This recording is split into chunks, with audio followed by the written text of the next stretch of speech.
Mettez pause, cherchez vous-même la solution avant de regarder la correction. Bonne vidéo.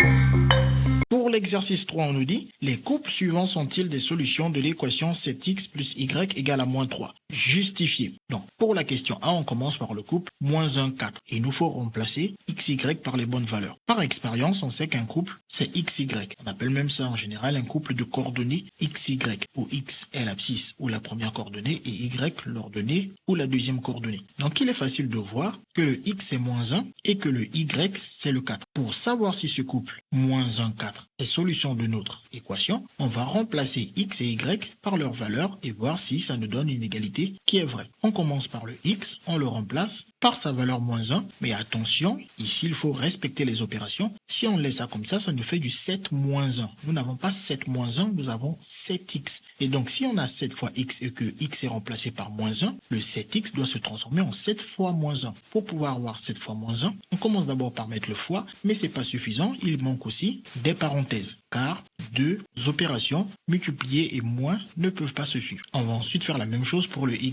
Le y, on va aussi le remplacer par sa valeur 4. Et une fois qu'on a fait tous ces remplacements, on n'a plus qu'à effectuer les calculs. 7 fois moins 1, ça fait moins 7. Plus 4 égale à moins 3. Et ensuite, moins 7 plus 4, on prend le signe de celui qui est le plus éloigné de 0. C'est le signe du moins 7. Ça nous fait alors moins. Et ensuite, on fait la plus grande distance à 0, 7, moins la plus petite distance à 0, 4. 7 moins 4, cela nous donne moins 3. Et de l'autre côté, on a moins 3. Donc, remplacer x et y par moins 4 par moins 1 et 4 nous donne alors une égalité de vrai. Donc oui, ce couple est bien une solution de notre équation. On fait ensuite la même chose pour le couple de la question B. Première chose, il nous faut commencer par trouver les valeurs de x et de y. Il est facile de voir que le x est le moins 2 et que le y n'est rien d'autre que le 9. Ensuite, on vient dans notre équation.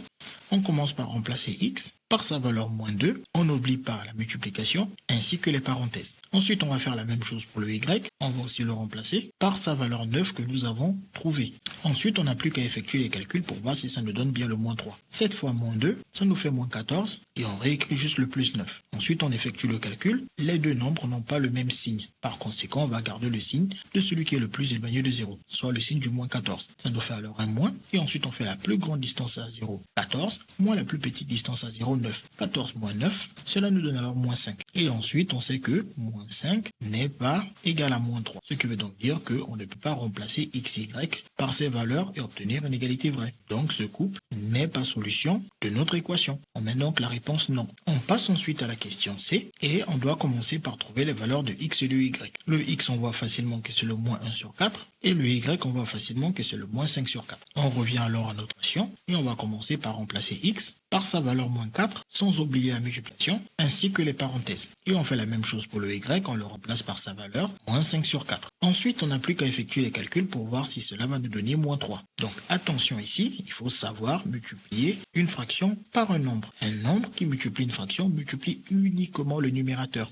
Il ne multiplie pas du tout le dénominateur. C'est une erreur très courante qu'il faut éviter. En voyant la fraction comme une division, 1 divisé par 4, et une multiplication, on sait qu'il n'y a pas d'ordre de priorité plus important entre la multiplication et la division. Soit on commence par multiplier, soit on commence par diviser. Nous, on va commencer par multiplier. 7 fois moins 1 nous fait alors moins 7, puis on divise le résultat par 4. Et on réécrit notre moins 5 sur 4. Ici maintenant, on voit qu'on a le même dénominateur. Lorsque nous avons le même dénominateur, on peut alors additionner les numérateurs. On écrit une seule barre de fraction avec ce dénominateur commun, et ensuite on additionne nos numérateurs. Plus, moins, règle de signe. Si ce n'est pas le même signe, on sait que ça fait un moins. Si c'était le même signe, ça nous aurait fait un plus. Plus, moins n'étant pas le même signe, cela nous fait alors moins 5. On obtient alors moins 7, moins 5. Et une fois qu'on est là, on voit maintenant qu'il s'agit de faire l'addition de deux nombres qui ont cette fois-ci le même signe. Donc lorsque les deux nombres ont le même signe, on garde alors ce signe. Et ensuite, on additionne leur distance à 0. La distance de moins 7 à 0 est de 7 et la distance de moins 5 à 0 est de 5. Donc on doit additionner la distance 7 pour le premier avec la distance 5 pour le deuxième. 7 plus 5 nous donne alors 12. Et on n'oublie pas le diviser par 4. Et ensuite on calcule, moins 12 divisé par 4, règle de signe, le numérateur est positif, le numérateur est négatif, le dénominateur est positif. Le quotient va être alors négatif parce que ce n'est justement pas le même signe. signe. Et ensuite, le 12 divisé par 4, cela nous donne 3. On obtient donc moins 3 égale à moins 3. On a obtenu une égalité qui est vraie, ce qui prouve alors que le couple moins 1 quart, moins 5 quarts est donc un couple solution de notre équation.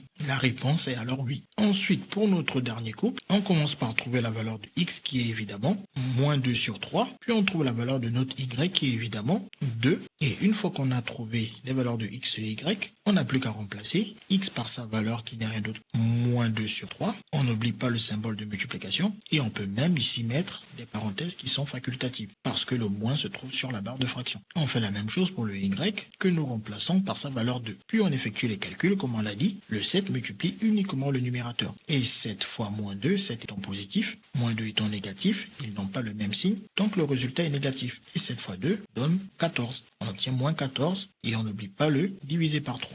Maintenant pour le 2 ici, on peut tout simplement le réécrire ou on peut aussi dire que nous n'avons pas le même dénominateur. On peut donc réduire au même dénominateur et pour cela, on multiplie ce 2 par 3 tout en le divisant par 3. Tout nombre peut toujours être divisé et multiplié par un même nombre. Grâce à cette astuce, on peut réduire alors un entier à un dénominateur que l'on veut. 2 est l'entier que nous réduisons au dénominateur 3. On n'a plus qu'à calculer le nouveau numérateur. 2 fois 3, ça nous fait 6 et on obtient donc 6 sur 3. Et ensuite, maintenant qu'on a le même dénominateur, on va pouvoir additionner les numérateurs. On écrit une seule barre de fraction avec ce dénominateur, puis on additionne les numérateurs. Comme nos numérateurs n'ont pas le même signe, alors il va falloir garder un des deux signes. Le signe que nous gardons est le signe du nombre qui est le plus éloigné de 0, à savoir le signe du moins 14. Donc on écrit le signe moins du moins 14 et ensuite on ne peut pas additionner les distances à 0 lorsque les deux nombres n'ont pas le même signe. Il faut plutôt soustraire les distances à 0 en faisant la plus grande distance à 0 moins la plus petite distance à 0. Plus grande distance à 0 c'est 14 et la plus petite distance à 0 c'est 6. On fait alors 14 moins 6 qui nous donne 8. On obtient alors moins 8 sur 3. Moins 8 sur 3 est donc égal à moins 3. On voit que ceci est une égalité qui est fausse. Si vous avez des doutes, tapez sur la calculatrice pour voir que moins 8 sur 3 ne donne pas exactement moins 3. Donc on peut répondre par non. Le couple moins 2 sur 3, 2 n'est pas un couple qui est solution de notre équation. Si l'on remplace x et y par ces valeurs, moins 2 sur 3 pour le x et 2 pour le y, on obtient alors une égalité qui est fausse. CQFD, ce qu'il fallait découvrir. Les mathématiques, ce n'est pas juste de la mémorisation de l'application de cours. Ça nous aide à comprendre